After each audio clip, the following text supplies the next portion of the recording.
Sot në datën 2 gusht është shenjtëruar kisha katedrale e qytetit të Pogradecit, një katedrale e cila mban emrin Ngjallja e Krishtit, për arsyen se dhe vetë kryepiskopi në predikimin e tij e përmendi se vetë përmbikja që u bë kishës dhe asgjësimi i saj deri në vitin 1991 ishte një dëshmi që u përjetua nga vetë brezi më i vjetër, ndërsa tani fatmirësisht është si kujtim nga brezi i ri. Pikërisht për të kujtuar ngritjen e këtij tempulli madhështor, po dhe kryesisht tempullve të parë që u ndërtuan në Shqipëri në vitet e tranzicionit, mori emrin Ngjallja e Krishtit. Në predikimin e tij, kryepiskopi Anastas përmendi se përtej vështirësive dhe kësaj pune e cila vjen si kontribut dhe si përpjekje e mjaft punëtorëve, ashtu siç përmendi dhe vetë dhuruesin e projektit i cili ishte prezent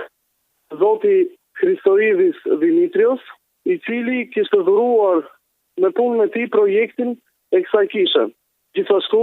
gjithë shërbesa që u krye fillimisht me litaninë e lipsaneve të shenjtërimit të kishës, rreth rrotull kishës për 3 herë, më pas lipsanet u vendosën në tryezën e shenjtë, kjo sepse përveç se është një traditë e hershme e kishës sonë, do të tregojë se kisha është ndërtuar mbi gjakun e martirëve dhe kjo ndos për të shenjtëruar vetë kishën, sepse shenjtëria e këtyre lipsaneve të shenjtorëve shenjtëron dhe objektin ku do të kryhet adhurimi hyjnor ndaj Perëndisë që krijoi të gjitha.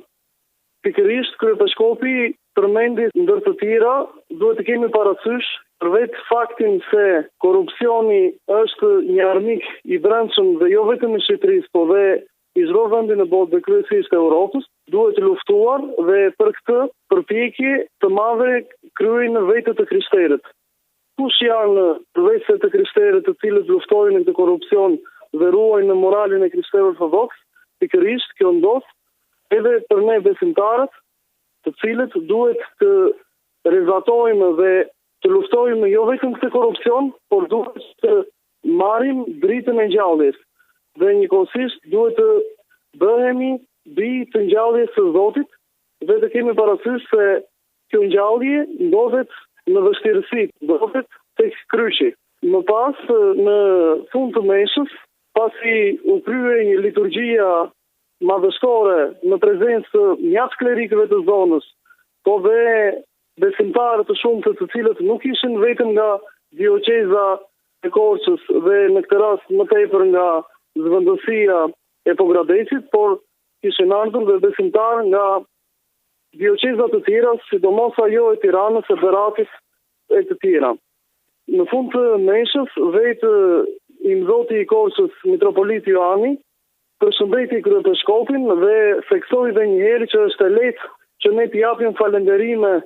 të shpeshta Perëndisë, por duhet njëkohësisht të falenderojmë dhe të gjithë ata njerëz që ka vendosur Perëndia,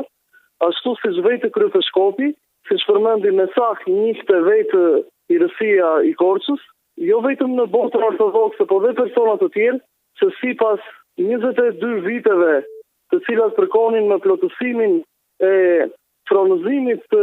kryepiskopit Anastas, rezultoi se ai ishte kryepiskopi i dur i cili duhet të vinte në Shqipëri dhe pikërisht të realizonte këtë ngjallje. Çdo gjë u bë me madhështi, kishte mjaft besimtar dhe ishte pikërisht një eveniment për të shenjtëruar këtë katedrale e cila do jetë shpresë dhe njëkohësisht do të jetë një tempull ngushëllimi dhe lutje për të gjithë. Nga Pogradeci informoi Tomash Kira.